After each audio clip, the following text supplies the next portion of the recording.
একজন মানুষ রাস্তার পাশে বসে হাঁপাচ্ছে, গলা শুকিয়ে গেছে।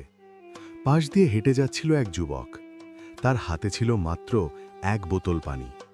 মনের ভেতর এক ফিসফিসানি উঠল, নিজের জন্য রেখে দাও, পথ অনেক বাকি। কিন্তু যুবক থেমে গেল। তার মনে পড়ল, আল্লাহ ছোট আমলও দেখেন। সে বোতলটা এগিয়ে দিয়ে বলল, ভাই, এটা নিন। লোকটি পানি খেয়ে চোখ ভেজা কণ্ঠে বলল, আল্লাহ তোমাকে উত্তম প্রতিদান দিন। যুবক এগিয়ে গেল, মনে মনে শুধু বলল, হে আল্লাহ, তোমার সন্তুষ্টির জন্য। কয়েকদিন পর সেই যুবক এমন এক বিপদে পড়ল যেখান থেকে বের হবার কোনো পথ ছিল না। ঠিক তখনই এক অচেনা মানুষ এগিয়ে এসে সাহায্য করল। গল্পটা এটাই শিক্ষা দেয়, যে বান্দা অন্যের তৃষ্ণা মেটায়, আল্লাহ তার তৃষ্ণা মেটায়। আপনি কি এমন একটি ভালো কাজ করবেন?